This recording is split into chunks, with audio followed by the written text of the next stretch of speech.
अस्सलाम वालेकुम। आज हम बना रहे हैं टिक्का मैकरोनी। टिक्का मैकरोनी जो है हर दिल अज़ीज़, बच्चों की, बड़ों की, पार्टी में, टी टाइम, लंच टाइम, हर चीज़ में यूज़ होती है। सबसे पहले एक पैन लेंगे और उसमें ऑयल गरम करेंगे, इसमें लहसुन अदरक डालेंगे और अच्छे से सौते करेंगे।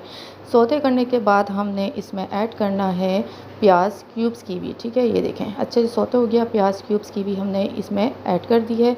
इसके बाद इसमें हम थोड़ा सा इसको सौते करेंगे लहसुन अदरक के साथ और ऑयल के साथ, ठीक है। इसमें हम डालेंगे शरेड चिकन और इसको भी हम लोग थोड़े से जो है 1-2 चम्मच चला लेंगे, अच्छे से सौते करेंगे, ठीक है, ताकि प्याज और चिकन का भी कच्चापन दूर हो जाए, ठीक है। ये देखें इस तरह से कर लिए। अब इसमें मसाले ऐड कर रही हूँ, कुटी मिर्चें, नमक और काली मिर्चें, सोया सॉस और इसके साथ मैंने डाला है विनेगर, ठीक है। इसको अच्छा से मैंने सॉस की तरह बना लिया है और बंद गोभी और गाजर के साथ मैंने इसको अच्छे से मिक्स कर लिया है। मैकरोनी के लिए पानी बॉईल करेंगे, नमक और मैंने ऑयल डाला है, मैकरोनी डाली है, इतना बॉईल करेंगे कि हम मैकरोनी डन हो जाए, ठीक है। मैक्रो